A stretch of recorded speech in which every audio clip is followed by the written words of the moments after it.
हसन साहब हमारे साथ मौजूद हैं। हसन साहब, एक तो मीडिया को माफ़ी मांगनी चाहिए, इंडियन मीडिया को, जिस तरीके से उन्होंने ये फेक एक प्रोपेगेंडा किया अगेंस्ट पाकिस्तान। इसमें जो आम शहरी हैं उनको भी नुकसान पहुंचता है जो कि ऑस्ट्रेलिया में रिहाइश पजीर हैं। एक तो हमारा टॉपिक ये भी होगा। इसके साथ साथ जो पाकिस्तान लिंक्ड एक्सट्रीमिज्म से जोड़ देना भारतीय मीडिया का भी और भारतीय हुकूमत का भी, एक तो ये कितनी उनकी इस तरह की बात है कि अभी तक कोई सबूत सामने नहीं आए हैं, कोई तहकीकात नहीं हुई है, लेकिन इस तरीके से आप एक मुल्क को ब्लेम कर दें, इस पर भी आप कमेंट जरूर कीजिएगा।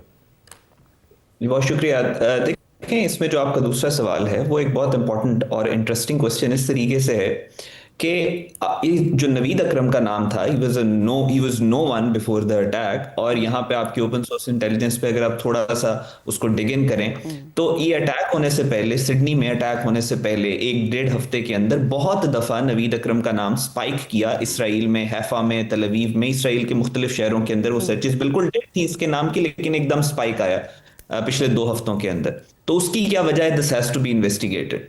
इसके बाद आप देखें, जब इंफॉर्मेशन, जब फॉर एग्जांपल ऑस्ट्रेलिया के अंदर कोई एक्टिविटी या दहशतगर्द या कोई इस तरह का वाकया होता है, तो Indian media all of a sudden ऐसी इंफॉर्मेशन पब्लिक नहीं कर सकता जो भी ऑस्ट्रेलियन अथॉरिटीज ने नहीं की। इसके अंदर अब प्रोसेस क्या होता है? ऑस्ट्रेलिया के अंदर कुछ हुआ, आपका इंडिया का फॉरेन ऑफिस इन्वॉल्व होता है, इसके अंदर डायरेक्टली इन्वॉल्व होता है कि मीडिया पे क्या आएगा क्या नहीं, क्योंकि डिप्लोमेटिक रिलेशन होते हैं। उसके बाद रॉ का जो इंफॉर्मेशन विंग है वो इन्वॉल्व होता है, वहां से इंफॉर्मेशन वेट होके आती है। और तीसरा जो कॉर्नर है जहां से इंफॉर्मेशन की पब्लिक करने की इजाजत होती है, वो अजित कुमार डोवल और इसकी इंडियन फाउंडेशन है जो अलाउ करती है कि ये चीज पब्लिक होगी या नहीं।